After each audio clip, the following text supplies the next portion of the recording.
එතකොට මෙහාට ආයෙත් එනවා. මට අදහසක් ආවා.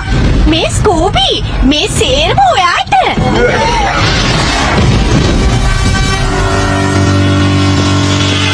මේ හරිනම් කිසිම දෙයක් පේන්නේ නැහැ. ඔය ළමයිද මේ අපරාධේ කරේ? නෑ අපි නෙවෙයි අර බෝනික්කෝ. ඒවා මෙතන ටිකකට කලින් තිබුණනේ. මට හිතුණා මේ වැඩ කරන්න ඇති පොඩි උන් ටිකක් මේක ඇස්සේ දාගෙන මේ ප්‍රශ්නේ කොහොමවත් විසඳන්න බෑයි කියලා. මේ පේන්නේ නැද්ද? දැන් නම් ඉතින් ටිකක් පරිස්සමෙන් ඉන්න වෙයි. අපිට පුළුවන් වුණා නම් මෙලහකටත් කරලා. ඔයාලට ඇහුණාද අර ලොකු සද්දයක් ආව සෙල්ලම් බඩු අපිට පහර දෙනකොට? ඒ සෙල්ලම් බඩු එච්චර බර නෑනේ. ඉතින් ඒ යාළගේ සද්ද වෙන්නේ කොහොමද? අපිට පළවෙනි හෝඩුවාව හම්බුණා වගේ. මන් දන්නවා ඉතුරු ඒවා හොයාගන්න විදිය.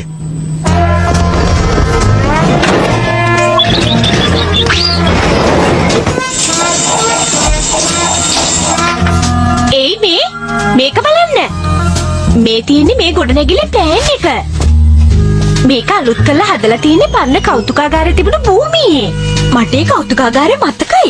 ඒක වහන්න උනේ ඒකේ තිබුණු පින්තූර හොරකම් කරලා අපව හම්බුනේ නැති හින්දා. ඒ වගේම මේකත් අහගන්න. ඔෆිසර් ක්ලැෆ්හෑම තමයි ඒ කාලේ කෞතුකාගාරේ සිකියුරිටි ගාඩ් ඉඳලා තියෙන්නේ. ප්‍රශ්නේ ටිකක් එයාගේ පැත්තට කැරගෙනවා වගේ.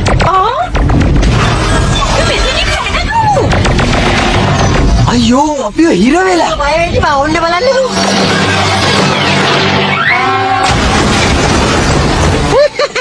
අපි වගේ බයගුල්ලන්ට බඩ ගන්න ඕන තරම් ප්ලෑන් තියෙනවා.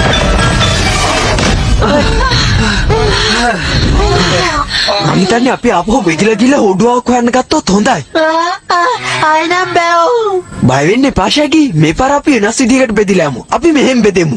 වෙල්මා ඔයා ෂැගි ඉල්ලන්න බලන්න. ඕකේ මට ඩැෆ්නිව දෙන්න. හරි එහෙමනම් ෆ්‍රෙඩි ඔයා මගේ පැත්තේ හරිනේ. ස්කූබිත් මගේ.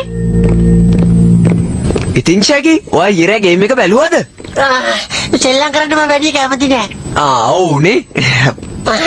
ඔයා මොනවාරි කාලා ඉන්නවද? නෑ කමක් නෑ මට බඩගින්නේ නෑ. මොනවා කරන්නද ඉතින් ඊළඟ පාර අපි වෙනද වගේම බෙදෙමු. නියම අදහසනේ.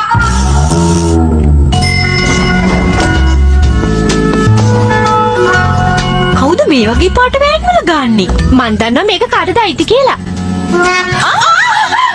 කියනවා බලන්න මගේ වාහනේ ගාව ඕගොල්ලන්ට තියෙන රාජකාරිය මොකද්ද කියලා. අපි ඔයාලට ඩිස්ටර්බ් කරන්න හැදුවේ නෑ හැනේ. නෑ ඕගොල්ලෝ ඒක තමයි කළේ. මගේ නවතම නිර්මාණ ටික ඉවර කරන්න මම ලෑස්ති වුණා විතරයි. ආව මෙතන කරදරකාරයෝ. මං හිතුවා ඔයා සෙල්ලම් බඩ එකතු කරනවා විතරයි කියලා. අපෝ නෑ ඒ විතරක් නෙමෙයි මම බොහොම දක්ෂ සෙල්ලම් බඩු නිෂ්පාදකයෙක්. පොඩ්ඩක් ඉන්න මේක පෙන්නන්න. මෙයාගේ නම තමයි අඬන කේරි. ඇයියාට එහෙම කියන්නේ? මේ කම්පියුටර් මොනවා කරන්නද? මම මේවා පාවිච්චි කරන අලුත්ම තාක්ෂණයේ තියෙන රිමෝට් කන්ට්‍රෝල් සෙල්ලම් බඩු හදන්න. Remote control. බොහොම හොඳයි.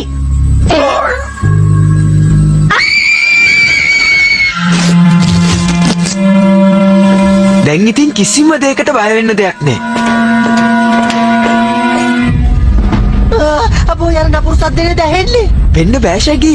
ඒක ඇහෙන්නේ ස්ටෝර් කාමරේ පිටිපස්ස පැත්තේ. එන්න අපි ගිහින් බලමු. මං කියන්න දෙවඩ මම මෙතෙන්ට වෙලා ඉඳගෙන මේ මැෂින් එක ටිකක් බලා ගන්න හොඳේ. මමත් දෙනවා බෙඩියා.